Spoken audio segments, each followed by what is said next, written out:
दिल्ली की रानी। एक थी रानी। क्योंकि राजा की मौत एक हादसे में हो गई थी, रानी को ही राज्य संभालना पड़ रहा था। रानी का नाम था रानी रश्मिवती। रानी ईमानदार थी और प्रजा की सेवा में लगी रहती थी। एक दिन उसके दरबार में 3 नौजवान आए, रमेश, सुरेश और दिनेश। कहो, क्या सहायता कर सकती हूँ मैं तुम्हारी? हम आपके दरबार में काम करना चाहते हैं ताकि जनता की सेवा कर सके। लेकिन अभी तो तुम्हारी उम्र बहुत छोटी है। तुम लोगों को तो अभी अपनी पढ़ाई पर ध्यान देना चाहिए। हमारा मन पढ़ाई में नहीं लगता। माता पिता को लगता है कि हम किसी के लायक नहीं है और हम साबित करना चाहते हैं कि हम लायक हैं।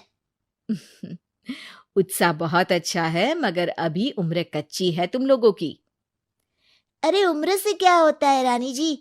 शास्त्रों में लिखा है कभी किसी के ज्ञान को उसकी उम्र के आधार पर नहीं देखना चाहिए। बात तो सही है तुम्हारी। और अगर सच में तुम अगर ये संकल्प करके आए हो कि तुमको यहाँ काम करना है, तो पहले परीक्षा देनी पड़ेगी। 3 परीक्षा, एक शारीरिक परीक्षा, एक बुद्धि की परीक्षा और एक देशभक्ति की परीक्षा। और ये क्या है? वो मंत्री महोदय तुम्हें समझा देंगे। हमारे पास समय नहीं है। अगर तुम लोग तैयार हो तो बताओ। हाँ हाँ, हम तैयार है किसी भी परीक्षा के लिए। मैं भी तैयार हूँ कुछ भी कर गुजरने के लिए। तो ठीक है मंत्री जी, आप इन तीनों की परीक्षा कल से ही शुरू कर दीजिए। जो आ गया रानी साहिबा। अगले दिन से ही तीनों की परीक्षा शुरू हो जाती है। पहले शारीरिक परीक्षा, यानी किस में कितना है दम, ये देखेंगे हम। क्योंकि शरीर में दम होगा तभी तो प्रजा की सेवा में दम लगा पाओगे। हमें क्या करना होगा? वो पेड़ दिख रहा है, जो सबसे पहले चढ़ेगा उस पे दरबार में नौकरी पाने के अवसर उसी के बढ़ जाएंगे। मैं चढ़ता हूँ। अरे रुको रुको, गिनती गिनने दो। 1, 2, 3। 3 की गिनती के बाद रमेश और सुरेश भागकर पेड़ के पास गए, मगर दिनेश आराम से पेड़ के पास गया। जैसे ही रमेश और सुरेश आधे पेड़ तक चढ़ गए, दिनेश ने उन दोनों की टांग पकड़ के उन्हें नीचे गिरा दिया और खुद पेड़ पर चढ़ गया। दिनेश की जीत हुई। अरे लेकिन इसने बेईमानी की।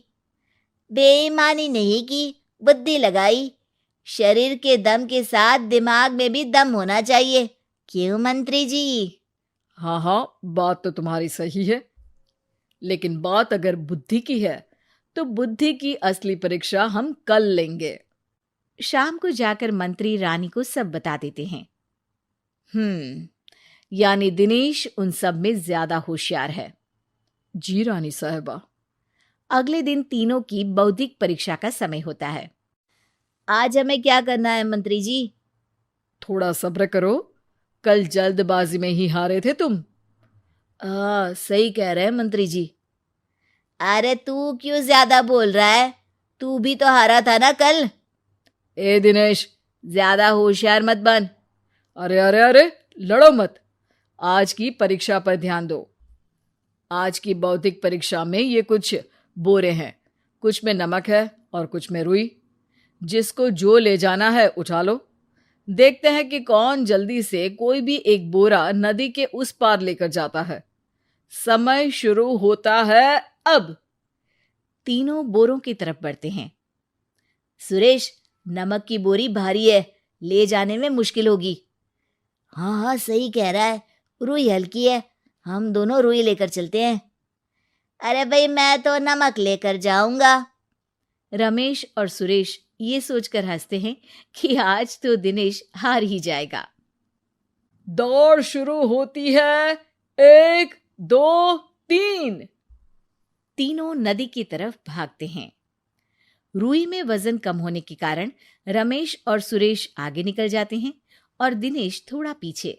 पर जैसे ही वो सब नदी में जाते हैं, दिनेश की बोरी का नमक गलने लगता है और वजन कम हो जाता है, जबकि रमेश और सुरेश की रुई में पानी भर जाता है और बोरी का वजन बढ़ जाता है।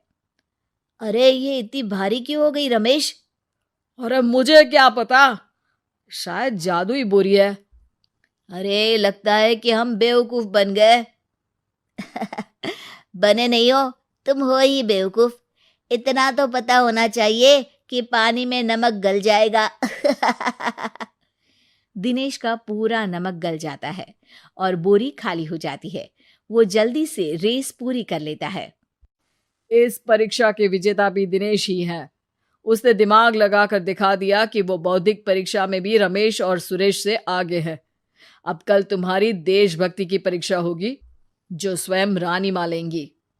रात को फिर मंत्री रानी के पास जाकर बता देते हैं कि आज की परीक्षा में कैसे दिनेश ने अक्लमंदी दिखाई और बौद्धिक परीक्षा में भी उसी की जीत हुई। अरे वाह, दिनेश तो हमारे बहुत काम आ सकता है। हम उत्साहित हैं कल की परीक्षा के लिए। वो तो ठीक है रानी साहिबा, लेकिन हमने सुना है कि पड़ोसी राज्य का राजा आकाशदीप हमारे राज्य की सीमा में घुसपैठ कर रहा है। ये तो चिंता की बात है। हमें जल्द ही कुछ करना चाहिए। अगले दिन रमेश, सुरेश और दिनेश अपनी आखिरी देशभक्ति की परीक्षा के लिए दरबार में आते हैं। प्रणाम रानी साहिबा। नमस्कार रानी जी। प्रणाम रानी माँ। हमने तुम्हारी परीक्षा पर गौर किया।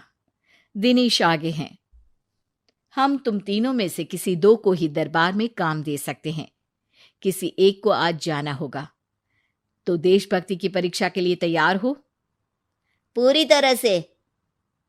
मैं तीनों से एक ही सवाल करूंगी। जिसका जवाब सबसे सही लगेगा उसे तो नौकरी मिल ही जाएगी। फिर दूसरे सबसे सही जवाब देने वाले को भी काम मिलेगा। आप लोगों का समय शुरू होता है अब। ज्यादा सोचने का समय नहीं होगा। जो मन में पहली बात आए उसका जवाब दे। तो सवाल यह है कि तुम इस मिट्टी के लिए क्या कर सकते हो? मैं इस मिट्टी को साफ रखूंगा। यहाँ के लोगों के भोजन की कमी को मैं पूरी करूंगा। मैं यहाँ के लोगों को गले लगा लगा के उनको खुशी दूंगा रानी माँ, और गरीबों के लिए घर बनवाऊंगा। मैं इस मिट्टी के लिए किसी की जान भी ले सकता हूँ रानी माँ। मंत्री, दिनेश को एक तलवार दो। जी रानी जी। दिनेश, पड़ोसी राज आकाशदीप की जान तुम्हारे हाथ में है। जाओ, अपना काम पूरा करो। आज रात को तुम उस पर हमला करोगे जब वो सो रहा होगा। दिनेश वहां से चला जाता है। रानी मां, ये आपने क्या किया? अभी किया नहीं है मंत्री जी। आप आकाशदीप को संदेशा भिजवाओ कि पड़ोसी देश का एक कातिल रात को उन पे हमला करेगा और दिनेश को पकड़वा दो। अरे, ये आप क्या कह रही हैं? और क्यों कर रही हैं आप ऐसा? राजा को लगेगा कि हमने उसकी मदद की, उसकी जान बचाकर। वो हमारे राज्य का पीछा छोड़ देगा और हमारा एहसानमंद हो जाएगा। और दिनेश का क्या होगा? इस राज्य को दिनेश जैसे शातिर और लड़ाकू लोगों से ज्यादा जरूरत है, ऐसे लोगों की जो लोगों को खाना खिलाने की और खुश करने की बात करे। और ये गुण सुरेश और रमेश में है। इन्हें नौकरी दे दो। दिनेश बहुत चतुराई से नौकरी हड़पना चाहता था, जिसके लिए उसने रमेश और सुरेश जैसे दोस्तों का भी नुकसान किया। पर रानी ज्यादा चतुर निकली। उसने एक तीर से दो निशाने लगाए। दिनेश जैसे खूंखार युवक को राज्य से बाहर करवा दिया और पड़ोसी राजा आकाशदीप को अपना एहसानमंद कर लिया। पूरा दरबार रानी की जय जयकार कर रहा था।